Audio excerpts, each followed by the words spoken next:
नमस्कार दोस्तों, मैं हूं दीपक चौरसिया और मेरे इस YouTube चैनल पर आपका स्वागत है। IC-814 का अपहरण, उसकी हाईजैकिंग, ये एक ऐसा इंसिडेंट है जो मेरे दिल और दिमाग पर अभी भी कभी कभी कौंध सा जाता है। कभी कभी बड़ा गुस्सा आता है, कभी कभी बड़ा फ्रस्ट्रेशन होता है, और कभी कभी ऐसा लगता है कि क्या उन दिनों के हालात को बदला नहीं जा सकता। देखिए, दुनिया काफी हद तक बदल चुकी है, लेकिन क्या 1999 का दौर ऐसा था?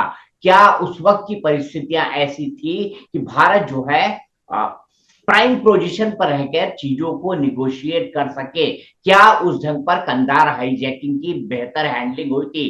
क्या कंधार हाईजैकिंग के बदले में तीन दुर्दांत आतंकवादियों को छोड़कर अपने अपने देश के लोगों को छुड़ाना सही था? इसी पर एक वेब सीरीज आई है, IC-814 the Kandahar hijack, Netflix पर आई है, जिसको लेकर कई तरह के सवाल उठ रहे हैं। और इसी पर मेरे साथ बात करने के लिए इस वक्त IC-814 में उस वक्त मौजूद रहे चीफ फ्लाइट अटेंडेंट, यानी जो कैबिन क्रू के हेड होते हैं, अशोक शर्मा जी, वो इस वक्त मौजूद है। शर्मा जी, एक बार फिर वो दुख भरे दिन में याद करा रहा हूं। क्या क्या सोच पाते हैं, क्या याद आता है उन दिनों को याद करके? 24 दिसंबर से लेकर 31 दिसंबर 1999 की रात। जब याद आता है यकीनन काफी मन में हलचल सी पैदा हो जाती है। कुछ यादें आती हैं और कष्ट भी होता है। फिर उस सब होने के बाद एक मन में उस ईश्वर के लिए शुक्रिया, एक ग्रेटिट्यूड मन में पैदा होता है कि उसने बचाया हमें। हम वापस आए अपने परिवारों के साथ। एक समय तो ऐसा लगता था कि ऐसा नहीं हो पाएगा, हम नहीं देख पाएंगे ना अपनी मातृभूमि को, ना अपने परिवार को। 24 की रात को जब ये 24 के दिन शुरू हुआ था, काठमांडू दिल्ली से हम से दिल्ली फ्लाइट आ रही थी। मेरे अलावा सारे जो बाकी के 10 क्रू थे, 3 कॉकपिट क्रू और 7 केबिन कर्मचारी, तो वो सारे हैदराबाद से आए थे। हैदराबाद दिल्ली, दिल्ली से मैंने ज्वाइन किया था और हमने काठमांडू से वापस करना था। उसके बाद क्रू का लेओवर था। कैप्टन शरण, देवी शरण और फ्लाइट इंजीनियर जागिया, उनका अपना दिल्ली बेस था मेरी तरह। उन्होंने अपने घर चले जाना था। हमें लग रहा था साधारण है, जल्दी में फ्लाइट टर्न आउट हुई काठमांडू से। और ठीक चल रहा था, स्मूथ चल रहा था, कोई ऐसी तक ऐसा लग नहीं रहा था कि कुछ ऐसा होने वाला है।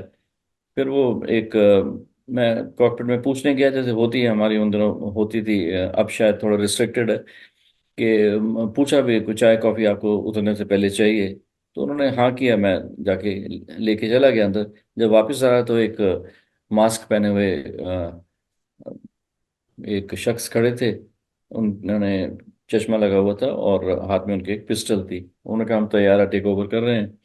तो मेरा एक फीबल सा अटेम्प्ट था, मैं इंटरकॉम से कैप्टन को इन्फॉर्म कर दूं। पर उन्होंने कहा हमारी आपसे कोई दुश्मनी नहीं है, आप कोई होशियारी मत दिखाइए।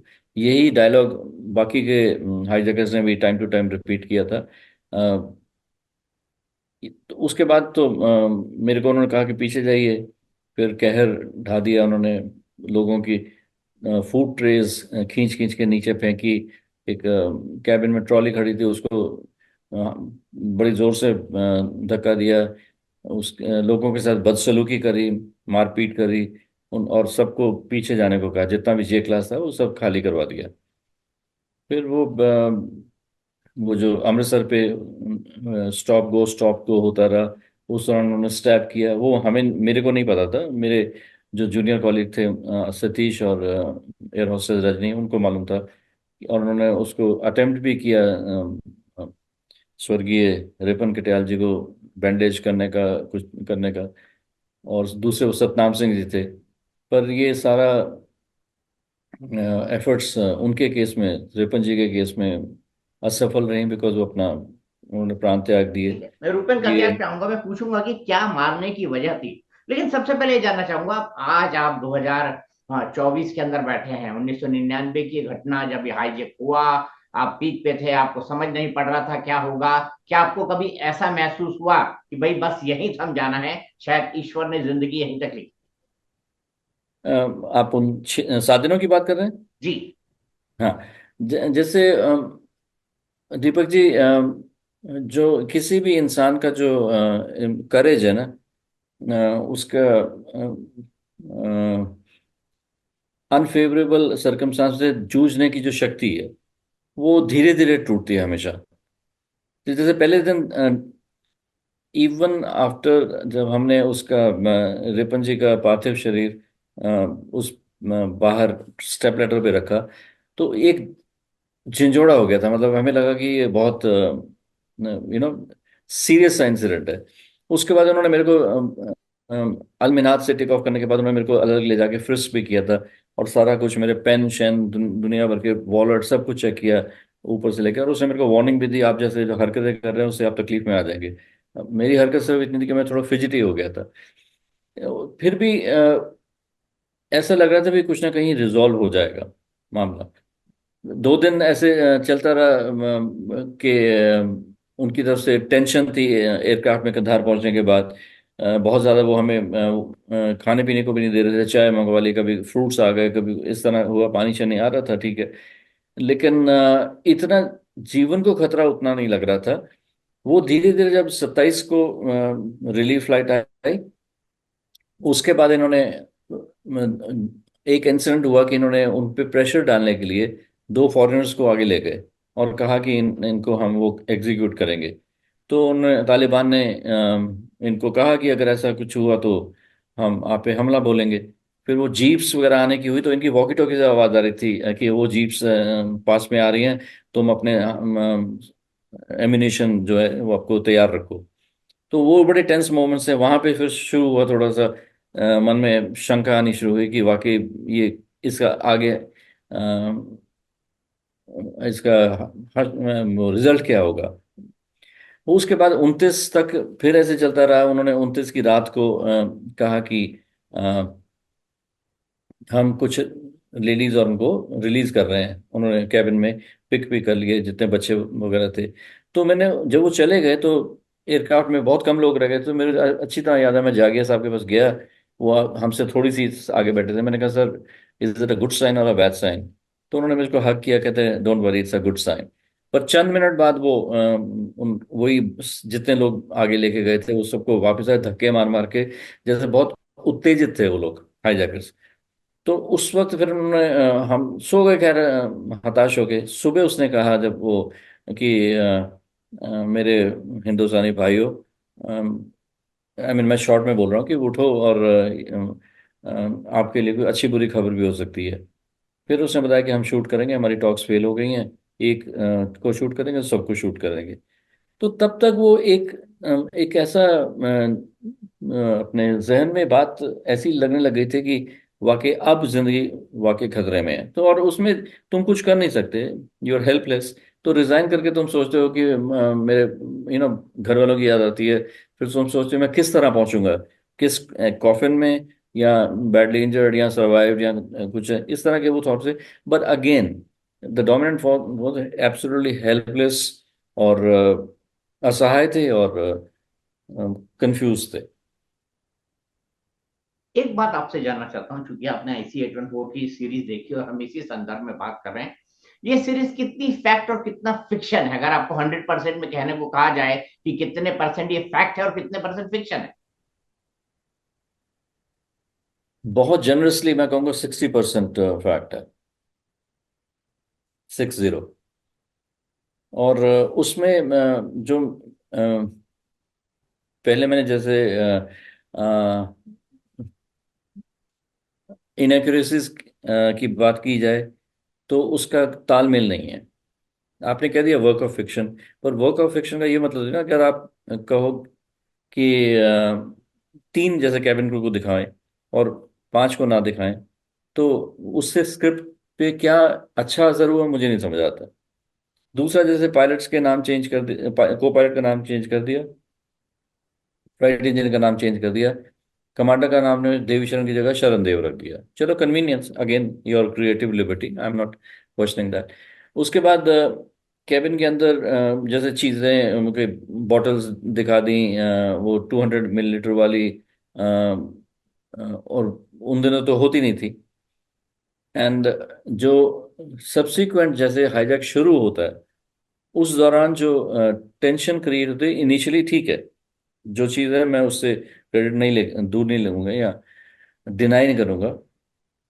उसका खूब बखूबी इन्होंने प्रेजेंटेशन करी है कि लोगों से जोर जबरदस्ती कर रहे थे, उनको धक्के मार रहे थे, लेकिन उसको सब्सिक्वेंट उसमें सस्टेन नहीं किया गया। उसमें अगेन वो जो एंगल ये ले आए, अब वो तो टोटली एक अनवांटेड एंगल है ना, कि जो एयर होस्टेस से बड़ी वो इंग्लिश बोल रहा है।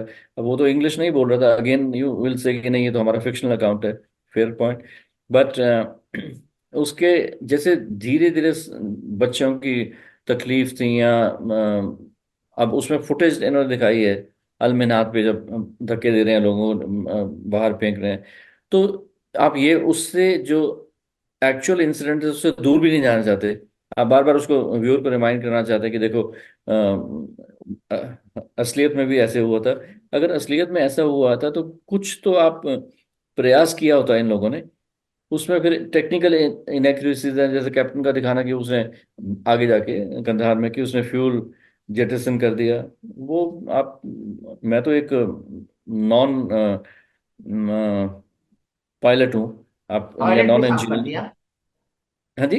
टॉयलेट भी साफ कर दिया। टॉयलेट का दिखाया जैसे, तो लोग आपस में, आप आई मीन जनरल पब्लिक पूछ रही है, जनरल पायलट्स की कम्युनिटी पूछ रही है भी कहाँ से उनको रेंच मिले रिपेयर करने के लिए, क्या था। जबकि हकीकत में तो जागिया साहब नीचे गए थे दोनों टाइम। और ये भी उन कप्तान साहब ने क्लेम किया कि उन्होंने के उनके 7 दिन तक बंदूक रखी थी, विच इज नॉट ट्रू। तो आप इतना दूर जा रहे हैं रियलिटी से, in order to glorify somebody, in order to present कुछ लोगों का रोल। आप जैसे वो जो रोल पत्रलेखा जी ने निभाया इंद्राणी का, अब उनको आप हाईलाइट कर रहे हैं। I can not understand why. जो असल में टेंशन जो जैसे जो इतने दिन सस्टेन रही थी, उनको उन्होंने they've chosen not to show it. मैं एक शो में इससे पहले था, तो उन्होंने उसमें जो वो थे, कुछ लोग कहते हैं फन एंड एंटरटेनमेंट है, now that also is a bit of mockery. I mean you laughing at the people, क्योंकि फन एंड एंटरटेन कैटेगरी में हो ही नहीं सकता। एंड देन फाइनली वो जो ब्यूरोक्रेसी का है दिखाया गया। मेरी किताब को का फॉरवर्ड डोवल साहब ने लिखा था। उन्होंने उस बुक को लॉन्च भी किया था इंडियन इंटरनेशनल सेंटर में 2014 में। एंड मुझे उनसे ये भी पता चला था कि ये जो 5-7 मिड 1980s में हाईजैक्स हुई थी इंडियन एयरलाइंस एयरक्राफ्ट की, जहां ऑलमोस्ट रेगुलरली वो एयरक्राफ्ट को ले जाते थे इस्लामाबाद पाकिस्तान या ऐसा कुछ। तो वो वहां पे डोबल साहब पोस्ट रखते थे, तो उनका इतना बड़ा कंट्रीब्यूशन था। अब तुम उसके बारे में कैसे देख सकते हो कि वो मनोज बावा जो अच्छे एक्टर हैं यकीनन, कि वो उसे दिखा रहे हैं कि उसे ऐसी बातें हो रही हैं या हो रहा है। ये कुछ वेरीफाइबल इवेंट्स नहीं है। I mean you can't say that they actually happened, और bureaucrats are not coming forward and disclaiming. तो वो मुझे नहीं समझ रहा कि why it's being done like that. मतलब अगर मैं गलत नहीं हूं तो कुछ लोगों को अनावश्यक तौर पर ग्लोरीफाई करके दिखाया गया है, और कुछ लोगों की भूमिका को बिल्कुल काट दिया है नेटफ्लिक्स ने, अगर ये मानो तो सही नहीं है? बिल्कुल सही कह रहे हैं आप। तो अब अगेन आर्ग्यूमेंट्स हैं जी कि वो मेरी चॉइस है, मैं फिल्म डायरेक्टर हूँ, मैं फिल्म स्क्रिप्ट राइटर हूँ या कुछ है। पर आई आई डोंट थिंक आर्टिस्टिकली वो बहुत बड़ा अचीवमेंट है कि आपने इस तरह वो कर दिया। एंड सेकेंडली, मेरे को तो नहीं लगता कि ये इट्स विदाउट एन एजेंडा। अब मैंने आपने मन तय कर लिया था कि मेरे को ऐसे शो करना है, तो आपने उस तरह कर दिया। अगर आप उसको अचीवमेंट मानते हो तो फिर best wishes to you, what can I say. Agenda लेकिन करने की बात है। एक एक मैं प्रेस कॉन्फ्रेंस देख रहा था कि हमने वो 5 मुसलमान नाम इसलिए नहीं लिए, उनके कोड नाम इसलिए लिए क्योंकि इस्लामोफोबिया होता। आपको नहीं लगता कि ये किसी बड़े अभिनेता से ये बात आना, मतलब आप एक पूरे पूरे देश के सामने एक प्लेन और निर्दोष लोगों को हाईजेक करके संकट खड़ा कर रहे हैं, और दूसरी तरफ आप इस्लामोफोबिया के नाम पर उन आतंकवादियों को बचा रहे हैं। कैसे देखते हैं आप इस बयान को? मैं दुर्भाग्यपूर्ण है। आई मीन एक ऐसे इंसान से जिसको दुनिया ने, आई मीन दीपक जी, मैं आपको बयान करता कि मैं लेफ्ट लीनिंग नहीं हूँ, ना मैं उनका एडमायरर हूँ। लेकिन हम लोग ने जैसे जब कॉलेज में थे, श्याम बेनेगल की, गोविंद निहलानी की, हमें पता था, कुछ कुछ अंदाजा था, इतना नहीं था कितना, कि ये लोगों की आइडियोलॉजी डिफरेंट है। पर फिर भी हम एक खुले दिल से जाके उनको देखते थे। कई बार धक्के मार के टिकट लेना, उनको आराम से दूर दूर के हॉल पे जाके देखना। आज भी मैंने श्याम बेनेगल जी की तमाम फिल्म्स देखी हुई हैं। मैं गोविंद निहलानी जी की कोई भी मूवी देखने को तैयार हूँ। पर और ऐसा मैं कोई रिलीजन देखता कि उसमें नसीर साहब का ये रोल था, या उन्होंने ये करा, उन्होंने इस कैरेक्टर को पोर्ट्रे करा। हम सबको आज भी, मैं सरफरोश देखता हूँ मूवी, उसमें तो उसने कहा कि वो मुकेश ऋषि जो कहता होता है कि दोबारा किसी सलीम से ये मत कहना कि ये मुल्क आपका नहीं है। मुझे मेरे याद है आंखों में मुझे। आंसू रहते हैं, ट्रस्ट में। तो इस कंट्री में बैठ के आप कह रहे हैं इस्लामोफोबिया हो जाएगा। अरे बाबा, मैं if I come across a bad Hindu, मैं उसको बैड ये तो नहीं कहूंगा अच्छा आप हिंदू भाई हैं हमारे, इसलिए मैं आपको कुछ नहीं कहूंगा। मैं उसको यकीनन उससे कहूंगा। इसी तरह मैं ये इसमें भी नहीं करता कि जस्ट बिकॉज किसी को परसिक्यूशन कॉम्प्लेक्स है तो मैं उसकी तारीफ कर दूं, भले ही वो किसी रिलीजन का हो। जो गलत किया उसको गलत ही कहेंगे ना। जब ये चीज एक दूसरे शो में भी ये कही गई कि उसमें जब कोड नेम बुक में भी मेंशन है, जिस बुक से वो किया गया है, तो आप उसको तरीके से दिखा दो। से दैट डिस्क्लेमर तो वो होता ना कि हाँ, this is what it is. आप एक फिल्म का एक और जिक्र करना चाहूंगा आपकी अनुमति से। वेडनेसडे जब आई थी, उसमें हमें वो पता कि उन्होंने जो तीन टेररिस्ट थे, उनका नाम क्या थे, उनको दिखाया गया था। लास्ट में नीरज पांडे जी डायरेक्टर थे, वो उनसे जो मिलते हैं तो वो कहते हैं कि नाम नहीं बताऊंगा बिकॉज मजहब इसमें आ जाता है। तो दैट इज वो सच इतना डिग्निफाइड तरीका है उससे डील करने का। Because he has not hidden the facts, director ने ना hide the facts over there कि उनको वो नाम दे दिया। मैं मानता हूँ ये इन्होंने नहीं भोला और शंकर इन्होंने नहीं रखे, वो तो शुरू से चले आ रहे थे। पर आप जाके उसको बाद में अंडर प्रेशर करना, this is, I don't think it's a very intelligent approach. मेरे को तो मिस्टीवियस अप्रोच लगती है वो। आपको लगता है जानबूझकर आईएसआई के प्रति एक सहानुभूति पैदा की गई है, या ये जताने की कोशिश की गई है कि आईएसआई का इन्वॉल्वमेंट नहीं, ये तो नॉन स्टेट एक्टर्स है? आपको ये लगता है, ये आभास मिलता है इसको पूरी तरह से देखने के बाद? दीपक जी, मेरी अपनी बुक में रिकॉर्डेड है, और ये चीज़ दोवल साहब के से ही मालूम पड़ी थी, और उनसे उनसे पूछ कर मैंने ये चीज़ मेंशन करी थी। जिस वक्त ये रेजोल्यूशन हो गया था हमारा, हमारी ये मसले का, तो वो हमको एड्रेस करने आए। जब ये तीनों 31 की बात है कि ये तीनों पांचों हाईजैकर्स चले गए, और वो तीन जो टेररिस्ट लाए गए थे उनको रिहा कर गया। इन लोगों ने तसल्ली कर ली कि ये वही हैं। तो उसके बाद डोवल साहब ऊपर आए और उन्होंने हमें एड्रेस किया। तो जब मैं उनसे किताब का वो उनकी ब्लेसिंग्स लेने गया था, उनसे रिक्वेस्ट करने गया था आप लिखिए, तो उन्होंने बातों बातों में बताया कि मैं जब ऊपर आ रहा था एयरक्राफ्ट में, तो मेरे को उसमें मगा आवाज़ आई कि डोवल साहब कैसे हैं आप, ठीक है। तो इन्होंने देखा और उनको समझ नहीं आया, मतलब इमीडिएटली कुड नॉट रिकलेक्ट। तो काटू साहब ने भी उनकी तरफ देखा भी, अच्छा ये क्या मसला है। तो उसने कहा बहुत दिन से आप पाकिस्तान नहीं आए। ये उनका सेकंड स्टेटमेंट था उस सज्जन का, ठीक है। तो फिर मैंने ढोल साहब से पूछा, मैंने कहा फिर कौन था, कहते आईएसआई। तो आप बताओ कि ये चीजें ये लोग वेरीफाई नहीं कर सकते थे? मेरी बुक को उन्होंने साइन किया था। Could they take have one meeting with me भी, हमने इसको रखना है या नहीं रखना, इस ऐसी चीज को। तो फिर it's it's it's it's an calculated approach कि उसको हाईलाइट करना, उसको नहीं करना, ये करना। मेंशन किया गया है इसको, to be fair, to be truthful. लेकिन अगेन आप कितना उसको रोल को एम्फेसाइज करते हो या डी एम्फेसाइज करते हो, ये तो फिर उसकी उनकी मेकर की चॉइस है ना। अब मैं बड़ा बड़ा व्यवहारिक और नेचुरल सा सवाल आपसे पूछता हूँ, और वो व्यवहारिक ये है कि भाई 1999 तो आपने आपने उसको महसूस किया, 24 तारीख से लेकर 31 तारीख तक, और आज तक उस चीज को झेल रहे हैं, महसूस कर रहे हैं, उसके दंश को झेल रहे हैं। हम लोगों ने उसको कवर किया, बहुत ही क्लोज क्वार्टर से कवर किया।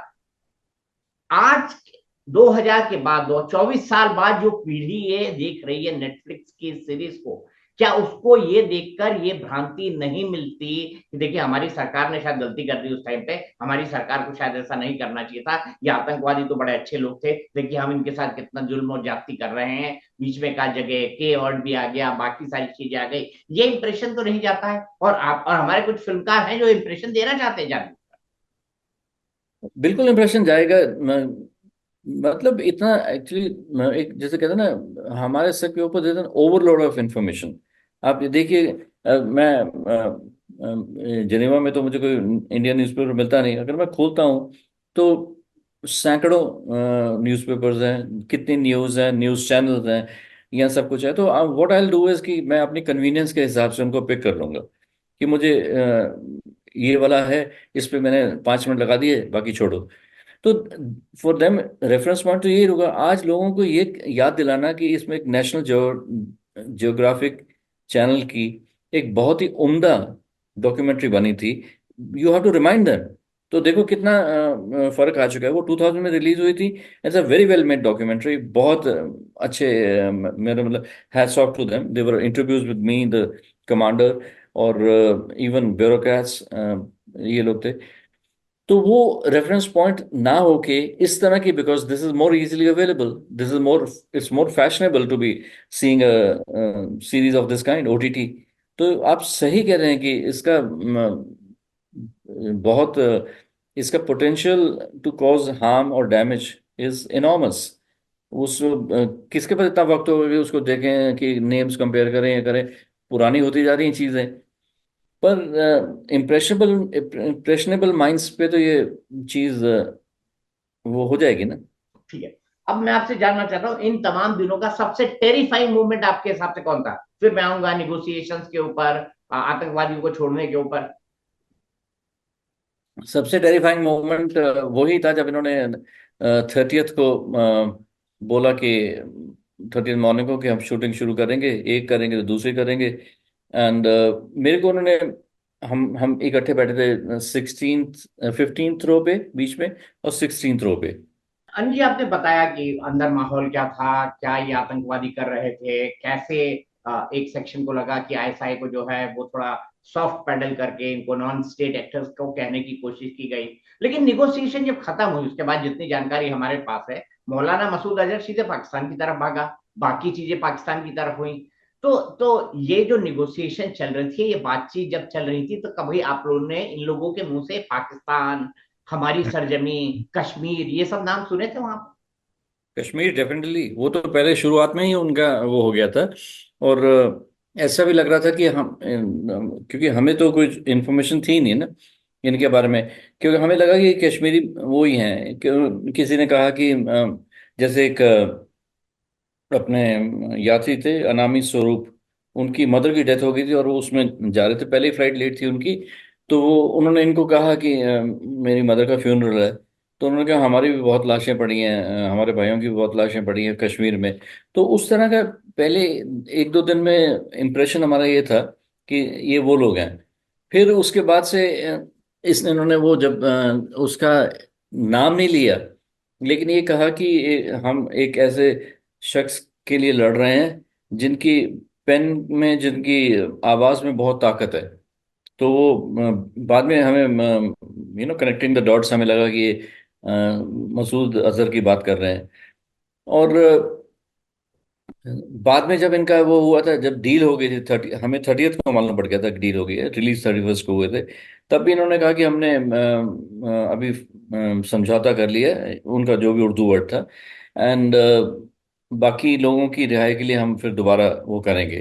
दीज वर, ये बर्गर के वर्ड्स थे, यू विल ट्राई। तो इशारा तो वो था, बीच बीच में मिसलीड भी करने का कोशिश करते थे। वो उनका जो भोला जो यंगेस्ट था, तो वो कहता है जब 30th को डील हो गई तो बहुत अच्छा खाना आया, मतलब हमारे हिसाब से जो जैसे बर्गर्स आए एक बॉक्सेस में, coke cans, soft drink cans थे, ऐसे थे, फ्रूट्स वगैरह थे। तो उसने मेरे को कहता, बोला कि मैंने पूछा भाई ये कहाँ से आया, तो उसने कहा, क्वेटा। तो कहता मैंने कहा भी क्वेटा कहाँ है। तो इस तरह की लास्ट तक वो मिसलीड करने की कोशिश कर रहे थे। But by the time we all knew कि ये कौन है, क्या है। एक एनिमली जिसकी तरफ मेरा बड़ा खास तौर पर ध्यान दिया गया, उसमें जो जसवंत सिंह जी का किरदार निभा रहे हैं, वो प्राइम मिनिस्टर से बात करने की कोशिश करते हैं, प्राइम मिनिस्टर उनके लिए उपलब्ध नहीं होते हैं। और गजब बात है, प्राइम मिनिस्टर 24/7 इस पूरे क्राइसिस के समय उपलब्ध थे। ये एक स्टेटमेंट फैक्ट है जो सब जानते हैं। ये बात कहां से आ गई सीरीज मेकर के दिमाग में? इन्वेंशन, और क्या, मैं उसको क्या बोलूंगा। और दीपक जी, आप तो उन चंद जर्नलिस्ट में थे जिनको फ्रंट तक मतलब इंफॉर्मेशन थी। आपका इन्वॉल्वमेंट ऐसा था, आप लोग ही तो मतलब from the point of view of viewer like me, आप लोग छाए हुए होते थे उन चैनल्स पे, तो आपका तो इंफॉर्मेशन जो है वो डेफिनेटली हम लोगों से कहीं बेटर है। और आपने अगर कहा 24/7 अवेलेबल थे, तो यकीनन इसमें कोई वो नहीं है। तो उसको इतनी एब्सर्डिटी की लेवल तक ले जाना, अब ये कोई क्रिएटिविटी नहीं है। दिस इज, आप यू ट्राइंग टू। और ऐसा नहीं है कि इंफॉर्मेशन आपको और मेरे के अलावा औरों को नहीं है। Today we have a lot of knowledgeable people, लोग इतना इन्फॉर्म, वेल इन्फॉर्म्ड है। तो किस तरह वो करोगे? और आप इस सब को दबाने, या इसमें ऐसी चीजें उठे हैं, ऐसे सवाल उठे हैं, और आप सोचो जी ये कंट्रोवर्सी की, the series is very popular, I am sorry, that's a very poor way of judging it. तो कंट्रोवर्सी इसीलिए हो रही है बिकॉज कंट्रोवर्शियल एलिमेंट्स हैं उसमें। ठीक है, आपने कहा कंट्रोवर्सी इसलिए हो रही है, क्या कंट्रोवर्सी जानबूझ के छोड़ गई है? मैं ऐसा नहीं मानता। मैं ऐसा मानता हूं कि सीरीज के जो मेकर हैं उनकी सोच एक अलग तरीके की है। ये मैं अपनी जानकारी के आधार पर बता रहा हूं, लेकिन आपसे जानना चाहूंगा, बड़ा बवाल मचा, और एक एक लेफ्ट लीनिंग लॉबी थी जिसने बड़ा बवाल मचाया कि भाई आपने तो आतंकवादियों को छोड़ दिया, मंत्री आतंकवादियों को छोड़ने जा रहे हैं। हालांकि ये फैसला लेने से पहले एक all party meeting Atal Bihari Vajpayee ji ने बुलाई थी, जिसकी सोनिया गांधी से लेकर तमाम पॉलिटिकल पार्टी मेंबर थे, और सरकार को इस बात के लिए ऑथराइज किया गया था कि अपने लोगों को बचाने के लिए आप जो भी कदम उठाएं हमें वो मंजूर है। लेकिन बाद में पॉलिटिकल इशू बन गया। आप इस पॉलिटिकल इशू को किस तरीके से देखते मेरे ख्याल से इट इज अपॉर्चुनिज्म, अवसरवादिता है। कि जैसे आपने कहा कि I have reason to believe कि आपने जो कहा बिल्कुल यथार्थ है। अब उसके बाद एज अ इनसाइडर जो मैं फंसा हुआ था, मुझे ये लगता है कि बहुत इसेंशियल बात थी कि कोई टॉप लेवल फंक्शनरी वहां पे आता। वो उनको एस्कॉर्ट करने नहीं गए थे जसवंत सिंह जी, वो इसलिए गए थे भी ताकि एक लेवल पे उनसे डील किया जा सके। और जो बड़ा हल्का सा वर्ड यूज कर रहा हूँ भाई, उनके आंख की शर्म का एक वो एलिमेंट है ना, वो एक that would come into play. कि उस लेवल पे, आफ्टर ऑल इंडिया का नाम तब भी था, अब भी है, और अच्छा हो रहा है। कि उसका एक foreign minister of that mighty nation वो वहां पे आ रहा है, तो उस कोई शरारत, कोई चालबाजी होने के चांसेस कम थे। अदरवाइज तो मेरे हिसाब से अगर आप उनको एक नॉर्मल प्लेन से भेज देते, वो उनको लेके बाय बाय करके और कहते लाइए अब दोबारा शुरू करते हैं। वो तो कह ही रहे थे, ये उड़ती उड़ती खबरें थी भी, कोई बात नहीं, अभी आप 31 को थोड़ी, अभी तो हम आपको नए साल में भी एक तोहफा देंगे, ऐसे करेंगे। तो यू नेवर नो क्या होता। तो ये डिप्लोमेसी थी, मेरे हिसाब से it was a very very pro national move कि हमारे जो हॉस्टेज हैं इतने सफर कर चुके हैं, वो छुटे और उनके हो। मैंने खुद जसवंत सिंह को प्लेन में जाके, जब वो उसी प्लेन से मैं आया था, मैंने उनको जाके कहा sir thanks for coming, he said why would I not come. ये उनके एग्जैक्ट वर्ड्स थे। तो मैं उसको बहुत एक आभार से और एक बहुत ही पॉजिटिव एंगल से देखता हूँ। चलिए, खत्म करते करते मैं आपसे एक सवाल जानना चाहता हूँ। जसवंत सिंह जी से मेरी बड़ी निकटता थी, और जसवंत सिंह जी से मैं हर तरह की बात कर सकता था, वो भी मुझे हर तरह की बात कर सकते थे। बार बार जसवंत सिंह जी पर यह आरोप लगता था कि देखिए आप तो प्लेन में कंधार छोड़ के आए। और मैं जितनी बार उनसे सवाल पूछता था, उनका कहना था अगली बार भी मुझे 150 भारतीयों को बचाना होगा, तो मैं खुद प्लेन के अंदर जाऊंगा और उनको बचा कर लाऊंगा। ये उनका बड़ा कन्विंसिंगली जवाब हुआ करता था। क्या आपको 1% भी कहीं लगता है कि आतंकवादियों को एक्सचेंज करने वाली हमारी वो पॉलिसी गलत थी, या आगे ऐसा ना हो इसकी पॉलिसी बने?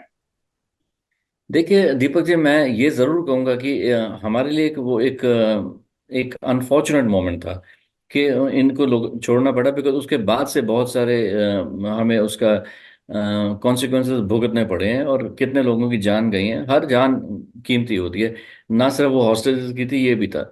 और इसमें ये भी है, अगर आपको याद हो कि जब ये हॉस्टेजेस के फैमिलीज डेमोन्स्ट्रेट कर रही थी, वो प्रेस कॉन्फ्रेंस में चली जाती थी, एक प्रेशर ग्रुप बन गया था। ये तो कारगिल जो वॉर हीरोज थे, मार्टिर्स थे, उनकी फैमिलीज भी आई थी, भाई हमारा भी सोचो। तो that angle is also there. आगे को ऐसा ना हो, मेरे हिसाब से इंडियन सिस्टम को इक्विप्ड होना चाहिए। उसमें कई बार, जैसे अमृतसर के केस में भी, अगर वो स्टॉर्म होता है एयरक्राफ्ट, वो जाने जाती, वो तो हर रोज हमारे सोल्जर्स नहीं मर रहे। लेकिन ये उनके बंदूक के नोक पे ऐसे टेररिस्ट को छुड़वाया जाना, वो I hope it doesn't happen again. उसमें मैं सरकार तो उस लेवल तक दबा दी गई थी, उनकी विक्ट्री थी उनके जो हाईजैक प्लानर्स थे या इंसिडेंट जो भी कर रहा था। और may be it was a bad day for us, ये हमारे इंटेलिजेंस ब्यूरो के कुछ लोगों ने हमें भी कहा था। बट वी, क्योंकि हमारे target, we will always be targeted ना, एक माइटी नेशन है, अच्छा हो रहा है कुछ है, तो मेरी एक इच्छा यही है कि, और कामना है या, कि ऐसा दोबारा ना हो। आखिरी सवाल सर, आगे इस तरह की हिस्टोरिकल मामले पर ऐसी सीरीज बने जिसको देखकर हमारी आने वाली जनरेशन जाने, महसूस करे कि उस वक्त पर, उस दौर में क्या हुआ था, क्या एहतियात बरतने चाहिए, इस सीरीज के मद्देनजर आप क्या कहेंगे एक दो लाइनों मेरे हिसाब से बिल्कुल 100% एक रिस्पॉन्सिबिलिटी होनी चाहिए फिल्म मेकर की। वो एंटरटेनमेंट के नाम से कहने से, या सवाल उठाने हैं या पब्लिक डोमेन में लाना है, उसके और भी बहुत तरीके होते हैं। उसको नेसेसरली आप नेगेटिव और कंट्रोवर्शियल तरीके से, डिस्टॉर्टेड तरीके से लाने का कोई मकसद अगर आपका है, फिर मैं क्या बोलूं। वो तो सबको मालूम ही होगा सच्चाई क्या है, झूठ क्या है। लेकिन ऐसे वो जैसे कहा गया था, जो मैं पहले भी बयान कर चुका हूँ, कि फन और एंटरटेनमेंट की तरीके से, it is not like that. It is not artistic liberty इतनी भी नहीं होनी चाहिए कि आप एक ट्रू इंसिडेंट को आप इस तरह वो करके करें कि देखने वाला ये कहे कि ये क्या क्या इंडियन गवर्नमेंट ने किया, क्या क्रू ने किया, क्या फलान ने किया। क्रू ने बहुत अच्छा किया, ब्यूरोक्रेट्स ने बड़ा खराब किया। आई थिंक इट्स में? एज बहुत अ बहुत नॉर्मल शुक्रिया। इंडियन, नॉर्मल बहुत बहुत इंडियन शुक्रिया मेरे अनिल जी, आप जुड़े, हमसे बात की और अपने थैंक यू तमाम दीपक जी। अनुभव शेयर किए। उम्मीद करता हूं कि आपकी इस जानकारी के बाद हमारे दर्शक और हमारे जो सुनने वाले, इसको श्रोता होंगे दोनों, क्योंकि ऑडियो वीडियो दोनों में जाएगा, तो उनको ज्यादा बेहतर ढंग से समझ आएगा कि वो हॉरर के 7 दिन हम लोगों के लिए कैसे थे। आपका बहुत बहुत शुक्रिया। बेस्ट विशेष सर।